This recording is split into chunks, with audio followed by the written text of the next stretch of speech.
তুমি কি আমার গোলাপ হবে নাকি তুমি আমার বেলি হবে? গোলাপ কেন না?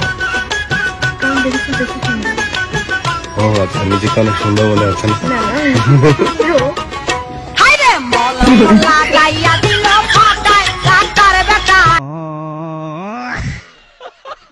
ছটা ফুল পাই কিনা? কিরে ভাই, কত কষ্ট টাকা দেন? সবগুলো আপনার জন্য। কেউ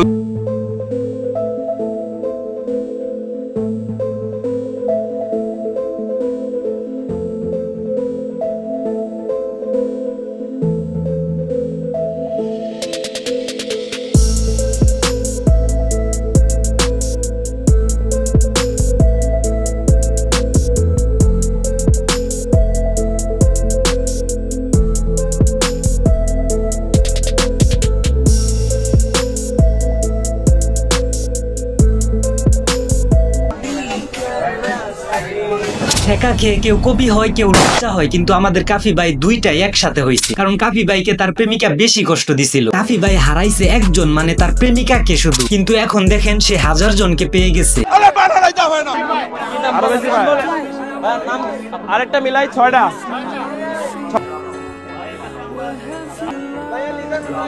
লিজা বিদেশে।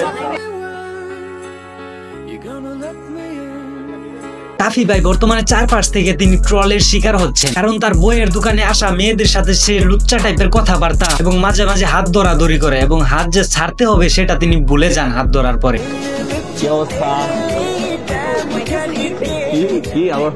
না বলো আবার না, যে মেয়েটা হাত ধরছে বা ফুল নিয়ে আসছে তারই বা পারিবারিক কেমন শিক্ষা? একজনের ভিডিও ভালো লাগতে পারে, ঠিক আছে, তাই বলে কি তার সাথে শুয়ে পড়তে হবে? ব্যাপারটা আসলে এমন না। এখন কাফি ভাই তার প্রেমিকাকে নিয়ে সিম্পেথি দেখায়া ভাইরাল হয়েছে। কেউ একজন আমার ছিল, ওনার হাতে আমি আংটিও পরেছিলাম, তো উনি আমার সাথে চিট করে চলে গেছে। এখন দেখা যায় প্রাক্তনে সিম্পেথি নিয়ে মেয়েদের সাথে লুচ্চামি শুরু করছে। কেউ একজন আমার ছিল, ওনার হাতে আমি আংটিও পরেছিলাম, তো উনি আমার সাথে চিট করে চলে গেছে। মাঝে মাঝে প্রাক্তনের ফিল নেয় এভাবে মাইয়া গো জড়াইয়া ধইরা।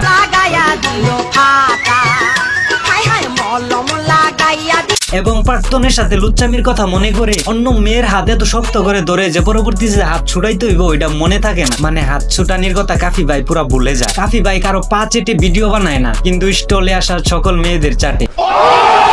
এবার বই মেলায় আমি একটা বই লিখছি। আমার বইয়ের নাম হইতেছে বাঙালিকে বোকাচোদা বানানোর 103টা উপায়, যার ভিতরে 102টা উপায়ই পাবেন যে কিভাবে আপনি আরেকজনকে বোকাচোদা বানাবেন, আর আরেকটা উপায় পাবেন যে কিভাবে আপনি নিজে বোকাচোদা হবেন। এখন শামিম ভাই যে একটা অ্যাক্টিং কইরা কাফিরে বইরা দিল ভাই, একদম পুরা সেই ছিল, সেই মজা পাইছি। এখন শামিম ভাইয়ের ভিডিও রিপ্লে দিছে আবার কাফি ভাই। তোর বাপ কাফি যে 20 সালে বই বের করছে, 18 সালে বই বের করছিল, সে সময় কথা বলিস না কেন? এখন আইসা মাইয়ার আমার সাথে ছবি তুলে। বিষয়টা নিয়ে পুরাই কন্ট্রোভার্সি চলতেছে, মানে কাফি ভাইয়ের লুচ্চামি নিয়ে। এখন কাফি ভাই যদি নিজেকে জাহির করার জন্য বলে সে অনেক ট্রেন্ডিং এ আছে। 2025 সালের বইমেলা তার জন্য হাইলাইট হয়েছে। 2025 সালের বইমেলা কাফিকে দ্বারা কিন্তু হাইলাইটেড হয়েছে ভাইয়া, অস্বীকার করা যাবে না, অবদান অস্বীকার করা যাবে না। পৃথিবীটা কিন্তু গোল ভাইয়া। I love you. তার মানে কাফি নিজেকে বোকাচোদা প্রমাণ করলো। আরে কাফি ভাই, তুই তো লুচ্চামির দ্বারা হাইলাইট হইছো, বালা কোনো কাজের দ্বারা না তো। তবে ভাই সিয়াম ভাইয়ের রুশটা কিন্তু সেই ছিল। Hello my dear lovely audience, সবাইকে আমার যৌক্তিক দরবারে স্বাগতম, কিন্তু লাভ নাই, থাকবে না, কারণ লিজাকে অনেক ভালোবাসি। Liza I love you. প্রাক্তনকে কখনো ক্ষমা করবো না। আমি এখন রাইটার, অবশ্যই, কেন নয়, ব্যবসা ভালো, টাকা বেশি, রাইটার হইতে হবে। কাফি ভাইয়ের জায়গা মতো বইরা দিচ্ছে। আসেন আসেন আসেন, দেখতেই পাচ্ছেন। লিজা, তুমি কি লিজা? ব্যবসায়ী আসলে অনেক ধরনের আছে। জামাই ব্যবসায়ী, কেউ বউ ব্যবসায়ী, আবার কেউ কচি পোলা ব্যবসায়ী। কিন্তু আমাদের কাফি ভাই পুরা সবার থেকে আলাদা, তিনি প্রাক্তন ব্যবসায়ী। শুনেন কাফি ভাই, একটা সত্যি কথা বলি, আপনি নিজেকে এমন ভাবছেন যে আপনি যা করবেন সবাই সবকিছু বোকাচোদার মতো মেনে নিবে আর আপনার বাহবা দিব। এ জাতিকে আপনার কোন সাইড থেকে বোকাচোদা মনে হয়? শুনেন কাফি ভাই, বাংলাদেশকে দ্বিতীয়বারের মতো স্বাধীন করছে এই জাতি। আপনি ভাবলেন কেমনে বইমেলার মতো এত সুন্দর একটা জায়গায় আপনি এইভাবে লুচ্চামি করবেন আর জাতি আপনাকে দেখে সবকিছু মেনে নিবে? আসলে আপনি ভুল করে ফেলছেন, ট্রলের শিকার তো একটু হতে হবে।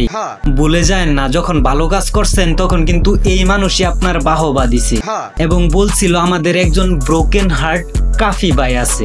সম্মান দেওয়ার মালিক একমাত্র আল্লাহ। আপনি 2 নাম্বারই করে বাহবা আশা করবেন, এইটা তো ঠিক না। আমার ভিডিও ভালো লাগলে এবং পরবর্তীতে এরকম টাইপের ভিডিও পেতে চাইলে অবশ্যই চ্যানেলটা সাবস্ক্রাইব করে দিবেন আর পেজ হলে ফলো করে দিবেন। দেখা হচ্ছে পরবর্তী ভিডিওতে, বাই।